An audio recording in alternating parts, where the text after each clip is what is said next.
Bienvenue dans cette nouvelle vidéo. Nous allons voir comment faire une étude de la ville lorsque vous recherchez à investir dans un bien immobilier rentable.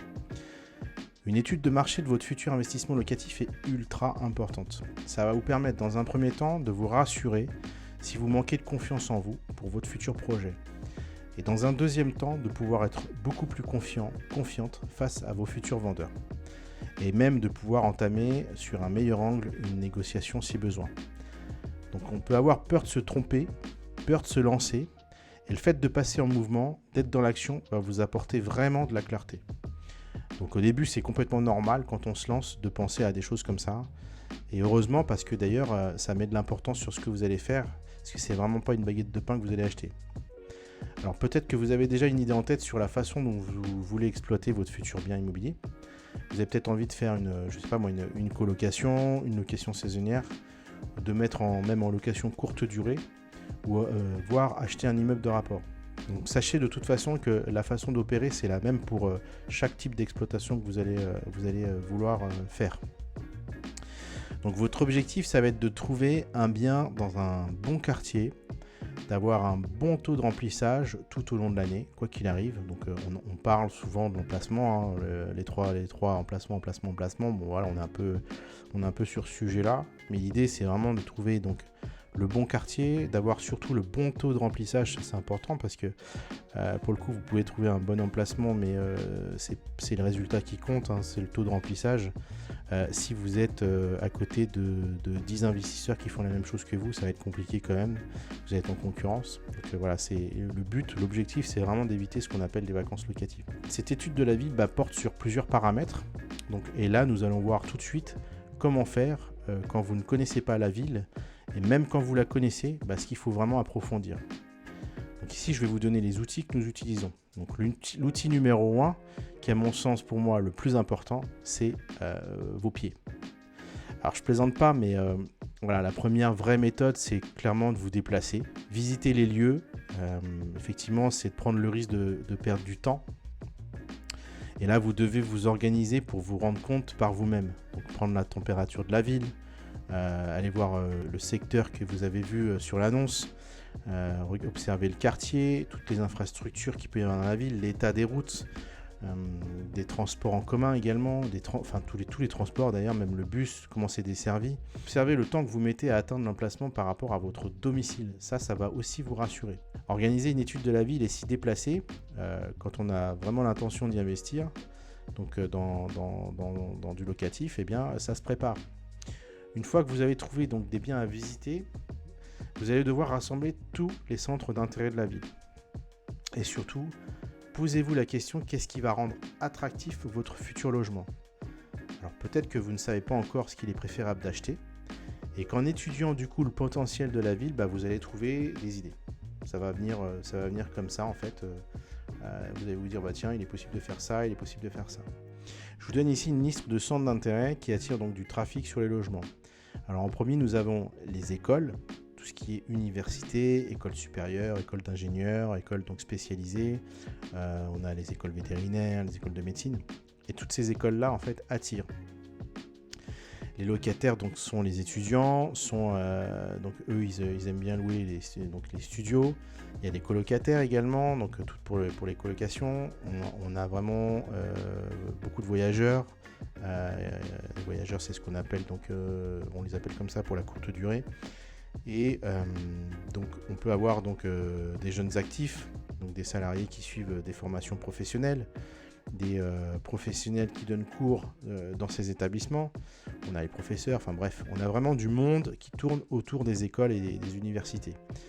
Ensuite, en deuxième, on a les lieux touristiques. Donc là, prenez Google Maps et zoomez sur la ville. Regardez les photos que les gens ont postées, celles qui ont été prises par d'autres touristes. Ça va vous donner en fait une idée des lieux, des monuments que les gens visitent. Ensuite, on a les centres d'intérêt pour les affaires. Donc là, il y a les zones d'emploi, zones d'activité. On peut avoir des grosses entreprises, des usines. Il peut y avoir aussi les centrales nucléaires, par exemple. Donc voilà, dans certaines villes. Ça ramène beaucoup de monde. Il y a les fournisseurs, les sous-traitants, les clients. Vraiment, ça brasse du monde. Et ensuite, on a les hôpitaux. Donc ça, c'est vraiment un beau centre d'intérêt aussi. Là, ça attire vraiment du monde pour, il y a des gens qui vont se faire opérer sur des unités spécialisées, malheureusement, mais clairement, ça amène du trafic, surtout pour les locations courte durée. Et il y en a qui se font même opérer, du coup ça attire, c'est la personne qui se fait opérer, c'est les familles aussi qui viennent soutenir en fait la personne. Ça peut être les parents. Il y a souvent des formations aussi dans les hôpitaux, donc avec des experts qui se déplacent. On peut avoir des unités pour former en fait des étudiants donc en médecine.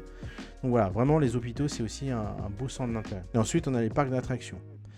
Mais bon, si vous faites de la location courte durée, évitez de vous appuyer sur une seule attractivité comme par exemple Disneyland ou le Puy du Fou. C'est vrai que ça attire du monde, mais vous n'êtes pas à l'abri s'il y a à nouveau un confinement. Donc on l'a vu pendant cette période-là, il y a eu carrément la fermeture du parc. Et là, je peux vous dire que les investisseurs se sont retrouvés bien mal, surtout avec un emprunt bancaire qui continue. Donc on peut le geler, mais ça reste toujours au niveau de la banque, quelque part, je trouve une fragilité de faire ça. Regardez bien ici également les transports, comment la ville est desservie. Notez bien tout ce qui est axe routier. Donc observez les transports en commun, comment c'est desservi, combien de temps la personne va se mettre à se déplacer pour aller dans le centre-ville par exemple. Observez où se situe la gare centrale. Et puis surtout, il y a un point important, c'est observer l'état de la gare. Parce que ça, c'est quand même un indicateur assez important et assez révélateur. En règle générale, quand la gare est pourrie, vous pouvez être sûr que l'immobilier dans la ville est également dans cet état-là. Donc regardez également les zones qui peuvent être sensibles. L'idéal quand vous visez un emplacement, donc c'est de se déplacer le jour, mais également en soirée et la nuit. L'idée c'est vraiment d'observer tout ce qui se passe autour de l'acquisition que vous allez faire. Alors pour ceux qui veulent faire de la courte durée ou de la colocation, analysez aussi la concurrence. Donc sur les plateformes comme Booking, Airbnb ou même Le Bon Coin. Donc ça vous permet en fait d'analyser dans le détail la typologie en fait de vos concurrents, de regarder les biens immobiliers au niveau de la surface, au niveau du mètre carré, ce qu'ils mettent aussi en avant dans leurs annonces pour pouvoir attirer, donc pour pouvoir être attirant, les mots-clés qu'ils utilisent, les zones d'attraction. Ça vous permet aussi, alors avec un autre site qui s'appelle rdnr.co, ça vous permet de voir un petit peu les tendances au niveau du taux de remplissage sur le mois, sur un secteur, sur une ville. Ça c'est vraiment vous rentrez dans les précisions.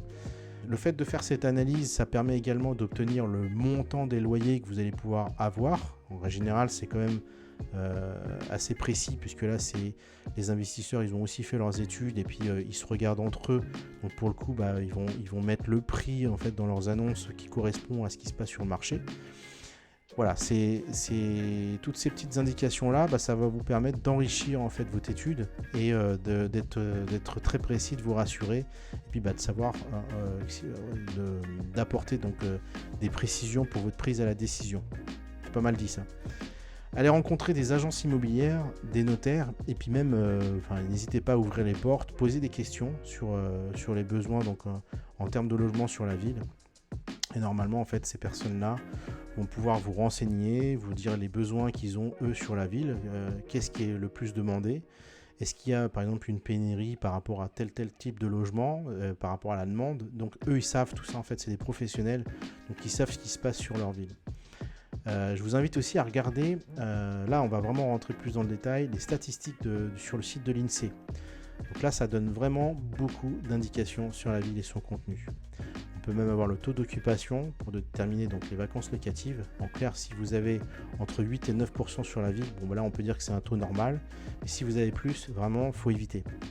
On a pas mal d'informations, on a le taux de chômage, les catégories socio-professionnelles, les types d'emplois selon le secteur d'activité. Donc on a les ménages s'il y a des couples ou plus de personnes en mode monoparentalité. Donc ça donne aussi des indications sur la typologie de biens. Donc si vous observez que dans la ville, il y a beaucoup plus de familles, et bien là ça va être compliqué si vous avez un studio. En revanche, si vous avez des jeunes couples, là vous pouvez vous dire que si vous avez acheté un T5, ça va être compliqué aussi. Allez voir également sur le site Wikipédia. Donc là, c'est une très bonne source. Nous, on l'utilise souvent pour récupérer donc des informations telles que la démographie, vraiment de savoir si elle évolue ou pas. Ça, c'est important, ça donne une vraie tendance sur la ville. Et savoir si par rapport aux besoins au niveau du logement, eh bien, ça va s'accentuer ou ça va, du coup, on va retrouver beaucoup plus de logements sur le marché, vide. Vous avez également les tranches d'âge, le salaire moyen. Donc voilà, tous ces sites-là sont importants. Là, je vous en donne un super bon site, c'est data.gouv.fr. C'est le site du gouvernement, donc pour l'analyse des prix. Là, on peut observer tout ce qui s'est passé les 5 dernières années. Puis on a vraiment des précisions sur la cartographie, ainsi de suite. On a vraiment pas mal de choses. On a aussi des éléments. Alors, c'est présenté un peu différemment que les autres sites que je vous ai cités. Allez voir, allez jeter un œil. C'est vraiment très important aussi pour faire votre étude de marché. On a un site qui est très connu, qui est Meilleur Agent. Donc lui, il donne une tendance sur le prix au mètre carré, une tendance sur les loyers. Mais je trouve que quelque part, là, ça manque un peu de précision. Zoomez sur les forums pour voir ce qui se dit donc, sur la ville. Et puis, il y a des sites intéressants comme la ville-du6idéal.fr. Là, c'est carrément des touristes ou des occupants ou même des personnes de passage qui donnent leur propre avis sur la ville en question, donc ce qu'ils en ont pensé sur par exemple l'environnement, les transports, la sécurité, la santé. On peut avoir aussi sur l'enseignement, la qualité de vie. Donc là, il y a une note de 0 à 10 sur chaque item et ça permet en fait d'avoir une bonne vision de ce qui se passe dans la ville, d'avoir les points positifs et négatifs. Ça aussi, c'est très important pour votre future négociation, de pouvoir ressortir d'entrée de jeu quand vous rentrez en relation avec vos interlocuteurs, de sortir quelques points négatifs, histoire de montrer que vous connaissez pas mal le secteur. Donc ensuite, pour vérifier l'attractivité, vous pouvez poster une annonce fictive sur le Bon Coin. Donc là, je vous invite, moi, à faire comme si c'était une vraie annonce que vous postiez, quitte à payer quelques frais pour la mettre en ligne. Donc on arrive au bout de cette vidéo, vous l'avez compris, l'étude de marché, l'étude de la ville est fondamentale pour tout achat, que ce soit donc un appartement ou un immeuble. J'espère que cette vidéo vous aura plu, n'hésitez pas à vous abonner et à la liker si vraiment le contenu vous a plu. Je vous dis à une prochaine vidéo, au revoir.